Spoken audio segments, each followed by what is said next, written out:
주일 이후에 월요일 아침을 맞았습니다. 사랑하는 여러분, 오늘도 좋은 하루, 은혜로운 한 날만 되시기를 바랍니다. 다들 주일을 섬기면서 특별히 유니온 교회 식구들이야 뭐 말할 것도 없지만 다른 교회를 섬기고 또 수고하는 모든 분들에게도 좋은 주일, 복된 주일을 지내셨을 줄 믿습니다. 우리 모두가 또 진행되는 오늘부터의 또 한 주간 계신 곳에서 승리하는 여러분들만 되시기를 바랍니다. 저는 계속해서 갈라디아서를 묵상하면서 오늘은 갈라디아서 2장에 나오는 말씀 가운데 11절로부터 21절의 말씀을 가지고 갈라디아서 묵상을 시작하면서 하루를 시작합니다. 어떤 젊은 목사가 대학 교회에 부임을 해서 몇 주간을 보냈습니다. 그런데 예배에 참석하는 사람들이 대부분 대학생들일 것이고 교수일 거 아니겠어요? 특별히 지식이 많은 교수들 앞에서 설교하자니 이거 여간 어려운 게 아니었습니다. 그래서 그는 목회 경험이 많은 아버지를 찾아갔습니다. 아버지, 도대체 어떻게 설교해야 될지 모르겠습니다. 아니, 설교를 어떻게 해야 될지 모르겠다니 그거 무슨 말이냐? 아니, 아버지 설교를 하시는데 교육에 대해서 말하려고 하면 교육학 교수가 앞에 딱 앉아 있는 것처럼 보이고 역사에 대한 얘기를 하려고 하면 역사학 교수가 뭔 얘기 하나 째려보는 것 같고 화학이나 과학에 대한 얘기를 하려고 하면 그 이공계 계통의 교수들이 쳐다보면서 무슨 얘기를 하나 저 얘기가 맞나 뭐 이런 얘기 하는 것 같기도 하고 문학 얘기를 하려고 하면 국문과 교수들과 학생들의 눈치가 막 보이고 아니, 뭘 어떻게 설교를 해야 될지 모르겠어요. 이 말에 경험 많은 또 아버지 목사님이 웃으면서 이렇게 대답을 했습니다. 야, 아들아, 간단한 문제를 가지고 넌 참 고민이 많구나. 앞으로는 설교할 때 아무 신경 쓰지 말고 십자가만 전하고 예수님만 전하고 하나님만 전하고 성령님만 전해. 그러면 되는 거야. 오늘 우리는 복음의 진리를 바로 알고 행해야 합니다. 근데 요즘의 시대를 우리가 살다 보니까 우리가 하나님 말씀을 분명히 알면서도 섞인 복음을 가지고 살 때가 많습니다. 섞인 복음이라고 하는 것은 진리에다가 내 생각도 좀 보태고 또 아닌 것도 좀 보태고 뭐 다 그러고 사는 거지 뭐 그러면서 합리적으로 보태고 뭐 다 이해할 거야 그러면서 또 보태고 이런 모습으로 잘못된 복음의 진리를 섞인 복음을 다 받고 행하는 일이 많다는 겁니다. 오늘 거기에 대한 사건이 본문에 나오네요. 11절부터 14절까지 보면 사도 바울이 베드로를 책망하는 그런 모습이 나옵니다. 최초의 안디옥 교회가 세워졌고 안디옥 교회가 부흥하는 모습을 보면서 바나바가 담임 목사였는데 그 안디옥 교회에 있는 성도들을 잘 돌보는데 교회가 막 빨리 부흥하니까 바나바 혼자서 감당할 수가 없어서 바울을 불러서 공동 목회를 시작하게 함입니다.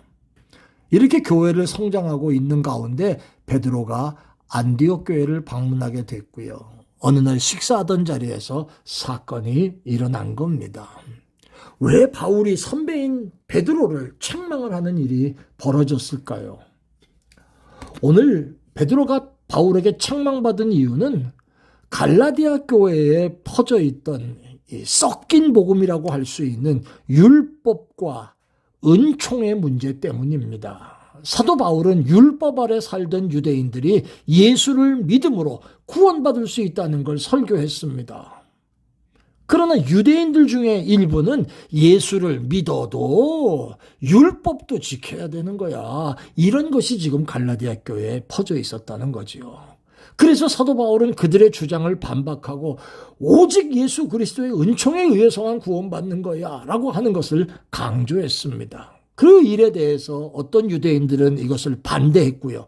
베드로도 역시 가운데 껴있으면서 반대하는 유대인들 사이에서는 그래, 네 말이 옳다 그렇게 얘기하고 아닌 사람들과 함께 있을 때는 그거 아니지 이런 태도를 보이면서 다른 사람들에게 복음을 신실하게 따르려고 하는 그리스도인들에게 영향을 주는 어정쩡한 모습을 가지고 있었기에 사도 바울은 이에 대해서 베드로를 책망하는 겁니다. 왜 어찌 당신의 이 태도가 이방인들이 유대인들과 구별되게 만들고 율법을 지켜야 하는 게 아닌가라고 왜 그렇게 생각하게 하고 당신의 행동이 잘못됐습니다. 이것을 지금 책망하고 있다는 거예요. 그러면서 율법과 은총의 관계를 분명히 하고 모든 사람이 예수 그리스도의 은혜에 의해서만 구원받을 수 있다고 얘기하는 내용이지요.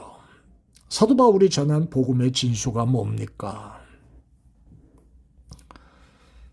15절로부터 21절에 나오는 말씀은 바로 그 말입니다. 사람이 의롭게 되는 것은 율법의 행위로 되는 거 아니다 라고 하는 말이 첫 번째 핵심입니다. 율법의 행위는 의롭다 할 육체가 없는 것이 율법의 행위로 되어지는 만족함이 없다는 그 모습입니다. 율법은 99%의 순종, 1%의 불순종도 용납하지 않습니다. 100%가